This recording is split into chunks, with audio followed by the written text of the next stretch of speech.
Hey, Mason here. Here with my next build in SSF, so I migrated my previous character to trade, and I fresh started on SSF with a EarthShatter banner stack champion build.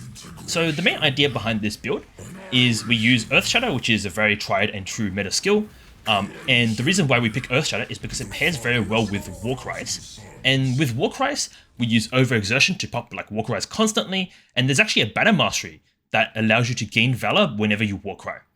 And this banner mastery gets scaled by increased valor on the tree, so you end up getting around 10 valor per warcry, and you need 105 valor for a fully maxed out banner when you place it. And then with Champion's banner nodes on its ascendancy, this allows you to have very good uptime, basically permanent uptime on all 3 banners on bossing, so when you're not moving too much. And in mapping, you can generally get 2 banners up, basically permanently.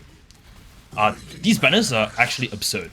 So War Banner gives you more fizz damage and accuracy, and it gives you like 3x damage, especially allows you to use precise technique. Defiance Banner gives you suppression and movement speed, and it gives me like I think 150 movement speed or something stupid, as well as full cap suppression with 1 button.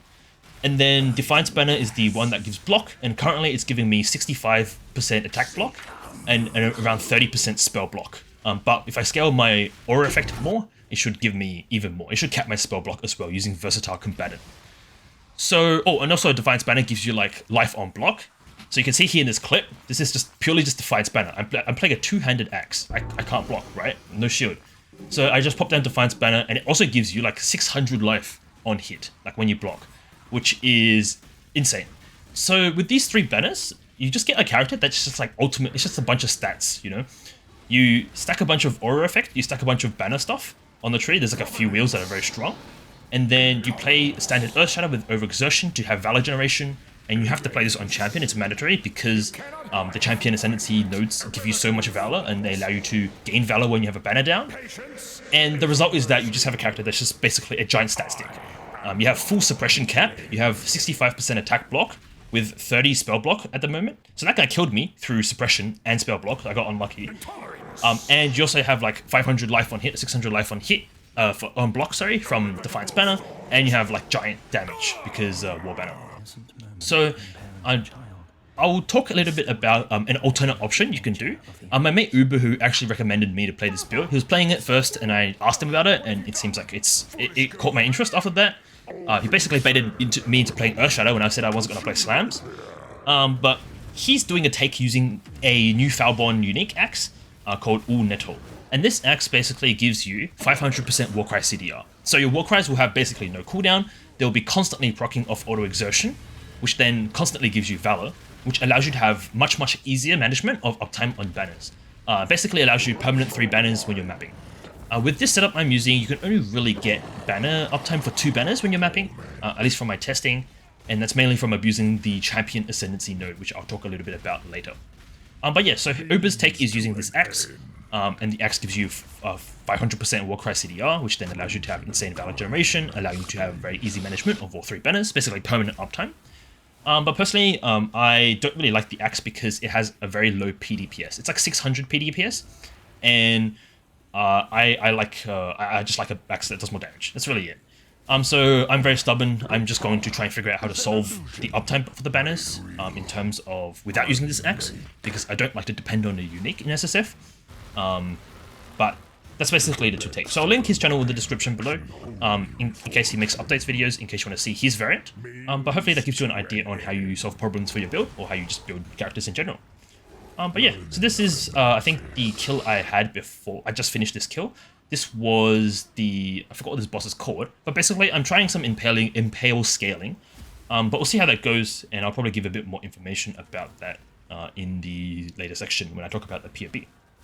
But yeah, so the plan for this character is to push him to Ubers. I'm fairly confident he can get to Ubers, because the banners are actually crazy. But I think right now the character's around 5 to 6 million DPS, and has full spell suppression, has 65% block and 30% spell block, 500 life on hit, like I think it's like 6,000 accuracy, so it has like RT, so resolute technique and precise technique, and this is kind of my take on it. But yeah, when I let this boss kill wrap up, this guy has so many phases where you just can't damage him. And then I'll probably walk through the character itself, the POE, and some quirks with playing this build because of banner uptime. In the depths of her mind, her dread shall not be erased. Alright, now that we're in game, just gonna walk through the character. So, auto exertion is linked with 4 warcries: intimidating, seismic, general, infernal. General does nothing, but it has a very short cooldown, so it pops constantly. You can see that my character is just constantly warcrying, right? Whenever he warcries, he gains valor, based on this node here, which I mentioned before. When I place my banner, bam, my valor goes away. So it says 105 for the banner, but then you see my valor, my valor is resetting because of the warcries are constantly popping. So you can see here, I have 1 banner down. If I press another one, and I have 2 banners down. And then in a second here, once this ramps up, I have 3 banners down. So here, see on my hotbar, all these 3 are like spinning, which means they're all up. So my character just runs really fast, has capped suppression, has 65-30 block. Basically for free. If I walk out of this, you see that it actually lingers on me. So you see there's a timer on all of them up there. And that's because of this node here, which is extremely important. This node makes it so banners will linger on you when you leave the area, meaning that you can actually carry some of the banners with you, basically, and it's not like as annoying to play. So if I press this thing and I run out of it, you see there's a timer, counts down from 3, 2, and then 1, and then now I'm slow again, right? But you see my valor's already back up to max, so I can press my banner again, and I can keep running at full speed. And you see it's up again, so I press it again, and the end result is that you basically have permanent uptime on at least 1 banner if you're playing very casually, if that makes sense. You see here, if you just want to play one casually, 1 button, press it every now and then, just press it when it's maxed, and you have permanent uptime on running really fast, or block, or whatever. So the trick I want to walk through with this kind of quirky banner thing, there's 2 things first. So the one thing is that there's a bunch of increased valor on the tree, so you can get 40% here, and you can get, I think it's 60% here. That's 100% increased valor. It means it doubles the amount of valor you get, right? That works on this. So instead of warcrying, I get actually 10 instead of, so you see here, it goes up by 10s instead of 5. But the other quirk that it actually works with is the Champion Ascendancy node. So Champion has a node here that says, right here, when you leave a banner's area, recover 30% of the valor consumed for that banner. This is actually doubled by increased valor gain on the tree. So I'll see if I can try and show this, but I'm going to pop my banner, and I'm going to run out of it, and you'll see it go up by 60. So pop it now, leave, you see it went up to 72 immediately. If I place another banner, I leave, went up to 80. If I place another one, 72. So this gives you insane valor generation, assuming that you have 100 valor when you're starting and placing the first banner, and you can keep this kind of cycle up. But it allows you to basically sustain 2 banners. So before I showed you running around with 1 banner, so right here I'm just going to run around with 1 banner, so it's like 92. Then in a second here I'll press it again, 104.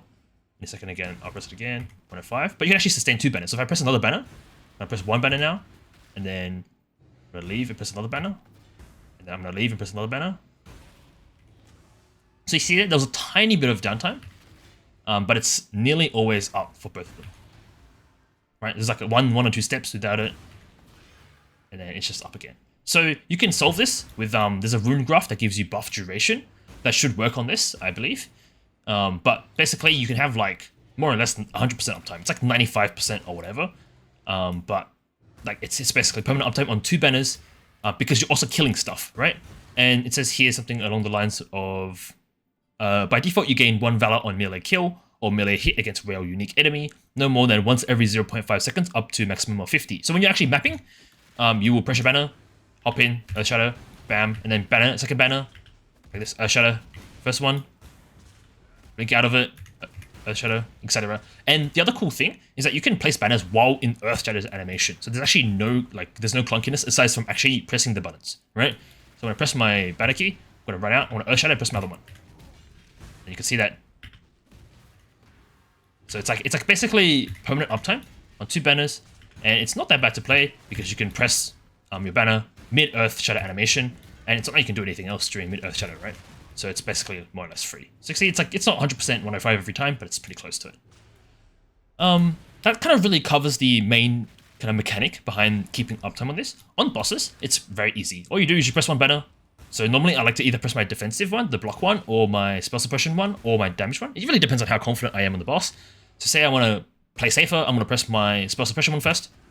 And then I might like hit a little bit. I won't be doing much damage because I won't have my war banner up, and most of my damage applies when this is up. And then when the next one is up, I press my other one. So I press the block one. Now I've got two of them up. You see they're spinning on my hotbar. And then after a while, say I attack a little bit, and then my last one's up now.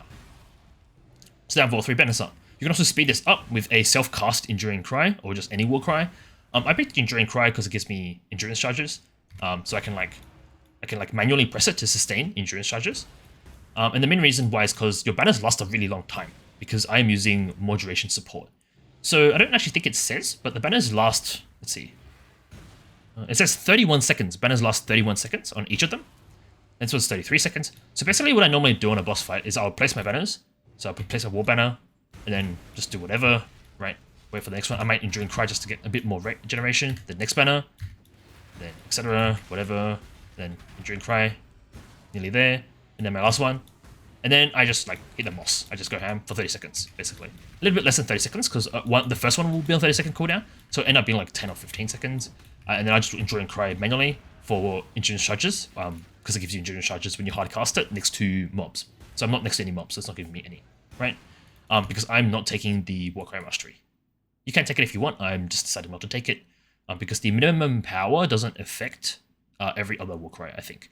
So this one here gives you more armor. It's a buff, right? The actual exerting part of it that's on auto exertion doesn't get affected by power. But yeah, so that's kind of the idea behind the build.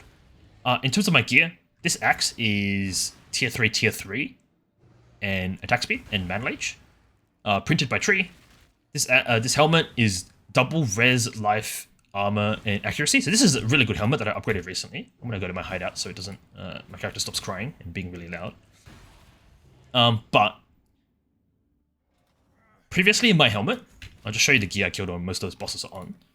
Previously my helmet was this. It's just literally just life and some armor, and like the rest of it's just like actually garbage. Like the life regen's whatever, the reflect is garbage, the armor is like fine, right?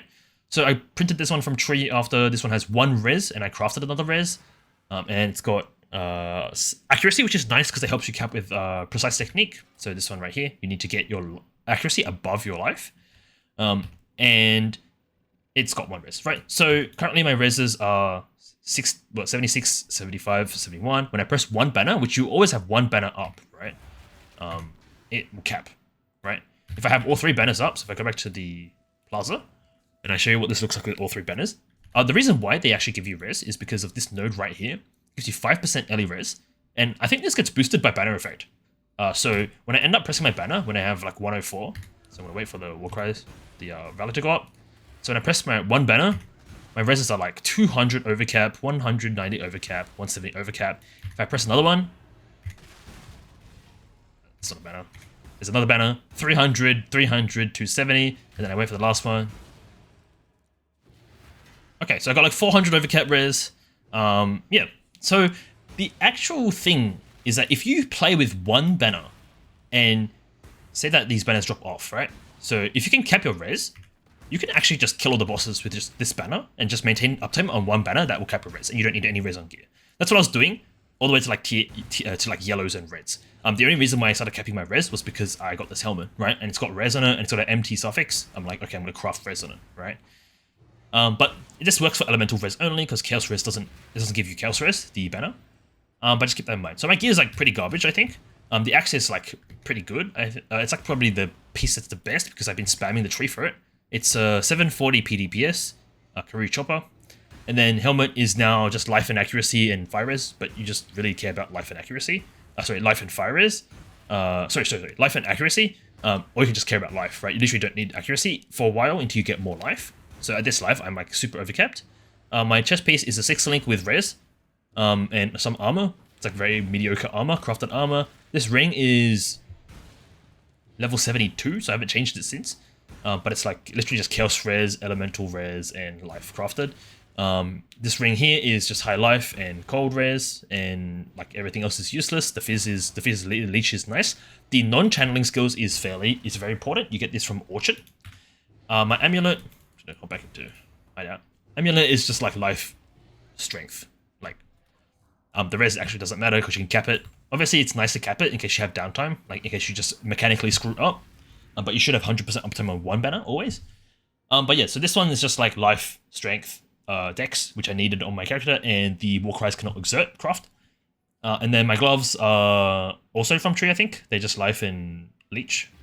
And then my belt is like really bad. It's just life and res.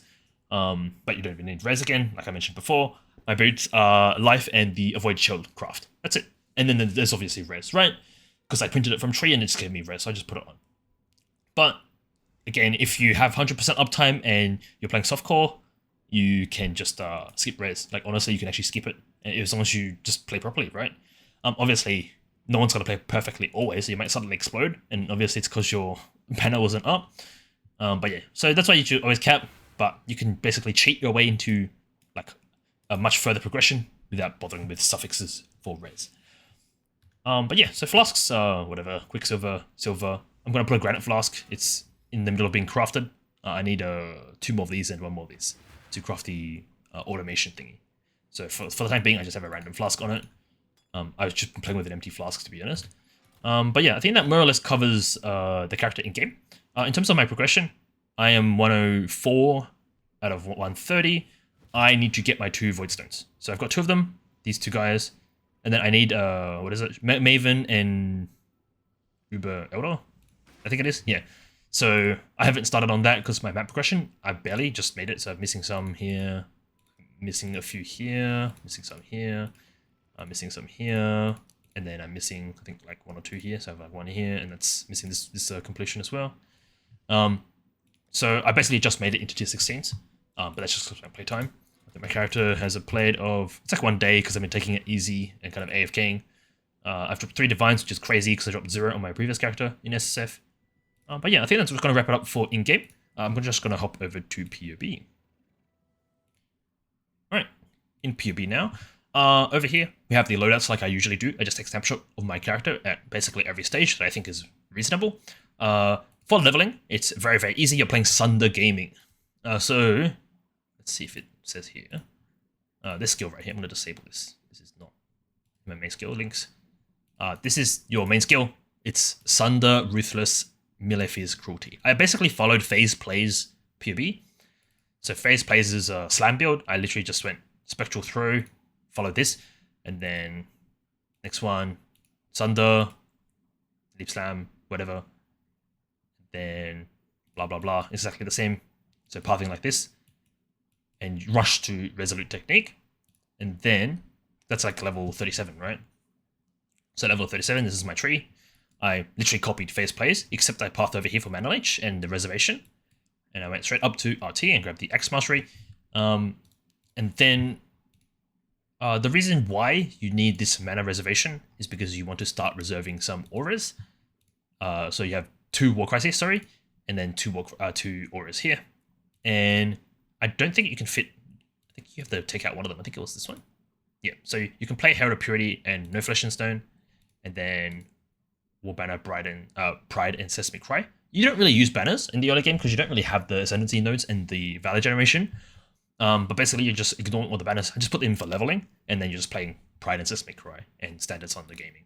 Over here, here's the transition to banners. So at Act 5, you get the first Ascendancy. You get this node right here. This makes it so that when you leave the area, you get the Valour back, which is very important, as I showed before. However, it's not perfect uptime yet until you need this node for like really perfect uptime. So currently it's not. But the idea is that once you get that node, you can start transitioning to banners. Like you can have banners running like 80% of the time or 60% of the time. So in terms of what actually changed, you see here, I added Unwavering Stance. I grabbed Reservation Efficiency, which we need. And I'm slowly working on this banner wheel. And I grabbed some decks here because I needed that on my character. So that's really it. The skills are exactly the same. You're still playing Sunder. At least I was still playing Sunder, but I put in Overexertion now because my, well, it's just like more damage. I think you unlock it as well. So auto exertion, Intimidating Cry, Inferno Cry still. Nothing's changed there. Once you grab this, you could just use War Banner, like whenever you want, right? One thing I do want to point out is I used Herald of Purity. So Herald of Purity being on, let me just disable, which is the aura that needs to be turned off. Flesh and Stone. So Herald of Purity being on makes it so that you have little minions around you, and Rallying Cry gives you a buff if you hard cast it with the minions next to you, so it gives you insane damage. Like you just one-shot like bosses or two-shot bosses with this in campaign. And then for Act 7, it's literally the same, except my tree is a bit more developed. So you can see here from before to here, I path down here through this area, I respec a little bit to grab this banner wheel, and then I grab this banner wheel here. The reason why is because the valor generation nodes are here, and the valor generation nodes are here. And then I path all the way over to Leader of the Pack, and I grab Precise Technique. So with Precise Technique, you need to add in Arrogance and Precision, which I don't remember if I did. Right here I did. Precision, Arrogance, otherwise you can't cap Precise Technique. So you see here, this thing gives me 50% damage because of the Precise Technique node, right? That's why you need Precision, Arrogance. So I click that, and I think this was around 2nd Ascendancy. Not yet, sorry. So soon, but basically I'm clicking this for some of the block, but you won't have perfect uptime on banners. It'll still be like, what do you call it? It'll still be like 80% time or whatever, right? You need this extra champ node. And then for after 2nd lab, I grabbed this champ node, and then I also grabbed this banner wheel here. This basically allows you to cap your res with banners, so you can crutch on them. And that's really it. I think not much of a change. Losing some damage, grabbing the banner wheel, losing this one here, and then slowly pathing up over here on the left side. We're pathing over to these warcry cooldown nodes here. And then, again, your skill's the same. It's still Sunder, still Precision with Arrogance, remember this. It's Pride and Herald of Purity, and you are not using Affliction Stand, or whatever it's called, which I forgot if I didn't have on here. One thing to note is that as soon as you grab this reservation node here, you can also add in an extra warcry onto your exertions. So I put it in Infernal Cry on top of my original ones. But yeah, okay. Next one, Act 9. So I skipped a bunch of acts. 2nd lab to Act 9, I think is like 2 or 3 acts. But basically, it's the same thing. You just develop more of the tree. So we grab this warcry cooldown stuff here. This is important because it gives your auto exertion. So it makes your cries have a much shorter cooldown. So you see here that they like, 4-second cooldown, but in the previous one, they are much longer. Like probably like double that, I think. Yeah, 8-second. Okay, that's not 7-second cooldown. So basically double. So it's very important to get to this warcry wheel for the CDR, because you really need that for auto exertion to keep your banners having good uptime. That one we can remove. And you can just click like a damage node. This one here. Okay. Yeah, so once you get this node here, your banner uptime should be basically perfect, like it is in the showcase I showed on my character, because my character has basically all this in terms of banner generation. In terms of the next one, so I found the Merc Lab for quality. That's what my mate recommended me to do. For Merc Lab, we are pathing up to Tylus for the reduced cost to help with the cost of Sunder, as well as the warcries. But like there's not much, there's like a little bit of difference, right? So we're like taking some more life nodes, that's really it, right? Nothing too significant in terms of the actual changes. Some more life nodes here. The skill is exactly the same still. We're still playing Sunder, right? Exactly the same setup, no changes. 3 warcries in auto exertion. And your auras are Herald of Purity and Precision on Life and Pride. And then finally, I got bored of farming lab. So ideally, you farm lab into your EarthShatter is 20, and every single support is 20 quality, as well as every single auto exertion support. So auto exertion, intimidating cry, sesame cry, or 20 quality. The reason why general cry is not is because general cry's quality is some mirage warrior thing. It's not cooldown reduction, so you don't care, right? You don't care about cooldown reductions. This one's cooldown reduction, cooldown recovery rate. This one's like mirage warrior. We don't care. And this one is cooldown recovery rate.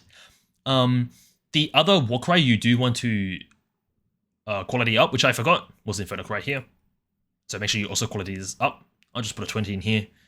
This is just so that eventually when you get to a 5 link, you have all 5 warcries at max quality, which helps a lot with the cycling of them for Valor. But yeah, basically you're swapping to EarthShatter now. At least I did because I got bored of lab. But this build's pretty good for lab because you run really fast. If you just pop the movement speed banner, so this one here, you just run at like 200% move speed all the time. You can just run straight through lab, just zoom, zoom, zoom.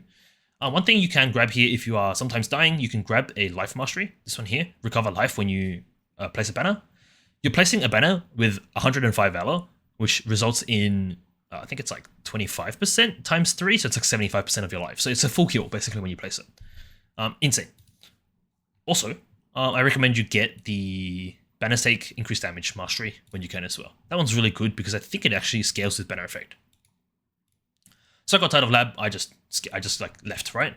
Went into yellow maps. So currently my gear, if I turn off my banners, you see my res is like abysmal, right? But I was just capping my banners with one res. So it's like, I was capping my res with one banner, so like it didn't really matter. So in yellow maps, you can see if I turn on my banners, my res is still abysmal. This was my actual res in game without banners up. But if you place one banner, I think it calculated to be like 60 valor. You place one banner, it caps your res. This one is showing all 3 banners placed. So if I turn off 2 of them, it just doesn't really matter which one we turn off, but we just turn off 2 of them. You see here, it's like it's capped with 1 banner.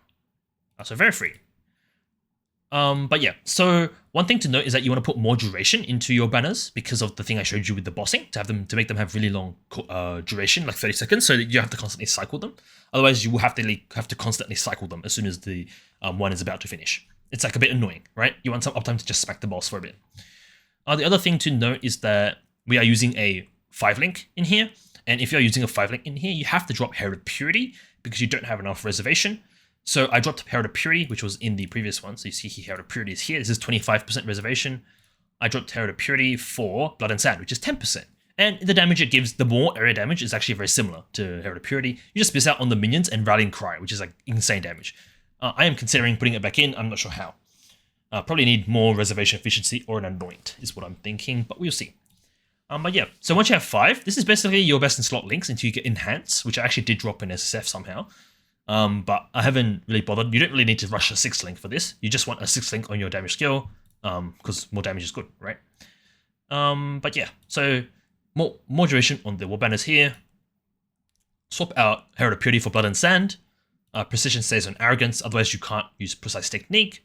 The only reason why we can use Precise Technique with this amount of life is simply because war banner gives you insane accuracy. So here, I'm not sure if it shows my accuracy. Let's swap this over to EarthShatter. Yep, 2000 accuracy, 4k life. I can't use Precise Technique, right? It's not doing anything. No damage increase.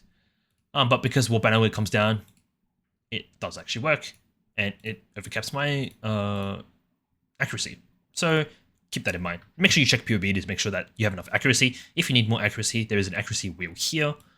There's this one here gives accuracy. Those 2 are probably the only 2 that are needed. And you just need a high level on precision. So my precision was like level 18. Higher level this is.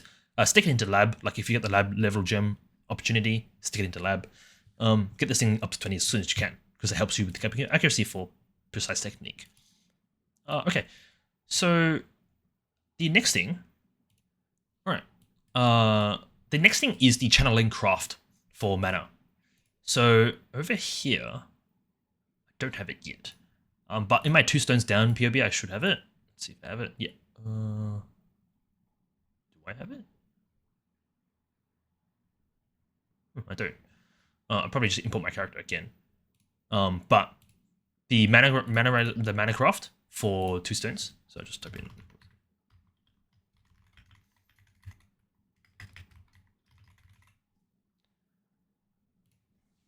Just gonna import my current character. Okay, so on my character now, I have the non-channeling skills have minus mana cost. This is huge for your build. You need this because it makes your warcries cost like no mana. So over here, before you get this, look to grab this mana flows node here or this mana reverie node here. These 2 will help you sustain your warcries without you hitting stuff for mana leech, but they won't help you sustain your attack skill. So keep that in mind. So over here in the 2 stones, I grab this one here because I need the mana. And that's what I recommend if you're struggling to have your mana sustain itself from your warcries. It won't sustain Thunder, but you have Leech here for that. Okay, so once you get the mana crafting node, the mana suffix, it's a prefix, sorry, the channeling skills craft, you can drop this mana wheel here, and I ended up respecking for damage. So over here, it says 1.8.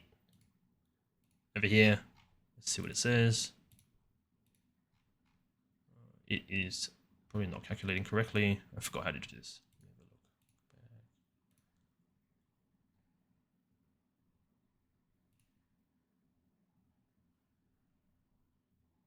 It says my accuracy is not high enough because I forgot to turn on my banner because the config's not fixed here.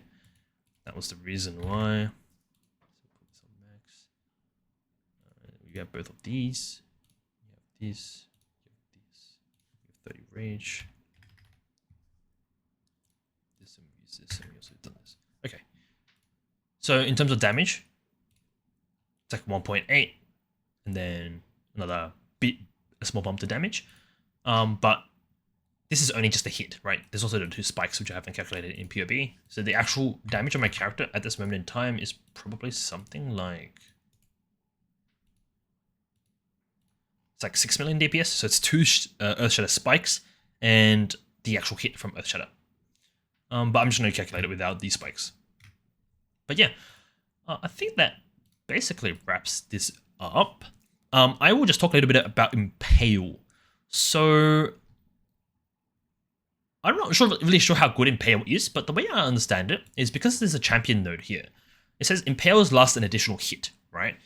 Impales, you hit them once. So based on the wiki, okay, so based on the wiki here that I pulled up, when you hit an enemy, so it says it records 10% of the fizz damage of the hit, and then every time you hit after, it does this damage to them, and it does it for 5 hits. So if you have a 100% chance to Impale, that is 50% more damage, right? Over 5 hits. EarthShatter hits a lot of times. It hits 3 times, 2 spikes, and 1 slam. So it's quite easy to manage Impale. Like you can basically proc this pretty fast, cycle through your Impale damage. Basically 2 hits of your EarthShatter will cycle through the previous hits Impales. And this allows you to basically gain damage efficiently, I think. So there's pretty detailed information about Impale, about like how it works and the mitigated damage and blah, blah, blah. You can go read it on the wiki. But in POE, I think it's reasonably accurate based on what I had a look at. So over here, you can see here. The example they use is there's no Impale on the first hit because you haven't impaled previously, right? So this is the hit that first impales. And then the second hit will do the 10% of the damage from the first hit, right? So the first hit, you do 100 damage. Now you've impaled them to take 10 damage per hit. Then the second hit, you do 100 damage, but the Impale does 10 damage, right? Because of the previous hit. But now you have 2 Impales on the mob. So now you have 2 Impales of 100 damage each, which means that your next hit will actually do 20 damage because 10 plus 10, right? So 10 from the first hit plus 10 of the second hit. So every time your third hit will do 20 damage, so 20% more basically. And then this is capped at the total number of Impales you land multiplied by 10. So basically they're saying that if you have 5 Impales, it's 50% more damage. If you have 7 Impales, it's 70% more damage. This is with 100% Impale chance, by the way. Keep that in mind. And then there's also Impale effect, right? So with that in mind, on champion, you have this node here which gives you 1 additional Impale, which pushes you to 6 Impales. There's also a node here that gives you another Impale, I think. I forgot where it was. There was a node. I swear I saw a node. Impale. Oh, yeah, right here. This one gives also another hit. But it's like, it's kind of hard to determine what's good, right? So personally, I just used POB's damage search. So the show no power damage search. It told me that this node here is crazy for damage, as well as this node here for Impale chance. So this is how you get 20%, and then this one here gives, I think this is 30%. Yeah, this is 30% Impale, and then over here you have 5, 10, 10, 15. And then on my graph, which I am using, this one here has 8 on the actual graph itself. And then the other one I'm using is the Molten Shell one. But yeah. So I think Impales are good based on the numbers I'm seeing in POE and some calcs I ran. But it's kind of hard to know. I think it's pretty good for EarthShatter because you hit very fast. Like you hit like 3 times, 4 times per slam. And you slam like twice every 2 seconds, I think. A bit more than that. So you slam what? Once every 1.5? Once every 0.7. So you slam pretty frequently, and each slam does 3 hits. And so you can cycle through your Impales pretty quickly. So I think it's relatively good. There's no ramp, right? Because you're not hitting 1 time very slowly and then waiting for 7 times to ramp up. You're just hitting quick and you're hitting multiple times. But yeah, in terms of other options you can play Worthy Foe. You can play, I like Fortitude. You can play this one, but I felt it was kind of useless. You can also play Ascendancies. So there is this guy here. Sorry, not this one. This one here for the action speed one. I forgot which one it was. this one right here, the action, attack speed, cast speed, move speed, and prevents action speed from being lowered. You can play that. You can also play the Simulacrum one. Oh, this one here. The less damage from hits, but you have no jewels. But you're playing SSF, so your jewels suck anyways. You can also play the... What was it? This Rage one for Adrenaline. I don't know how good this one is. But if you do play this one, you might want to play the Warcries minimum power plus the Rage Mastery. So this Rage Mastery here for Warcries Grant Rage. This with Auto Exertion will just give you infinite Rage. So you can constantly cycle your Rage to keep uptime on Adrenaline. Maybe that's something you could do with Oshabi. But I've decided to go the route for Master of Metal and then stacking Impale chance. Simply because without this node, POE was telling me that Impale is the most DPS I could get. Which was kind of interesting. But yeah, I don't know how accurate POE is for Impales. But I'm going to give it a go and see how it goes. But yeah. This one's a bit long now. I'm going to wrap it up. But yeah, if you have any questions, comments below. If you want to play the build, just follow the leveling. This build is pretty nuts. And the gear requirement is like actually pretty absurd as well. But yeah, got to wrap it up here. Thanks for watching. And see you another time.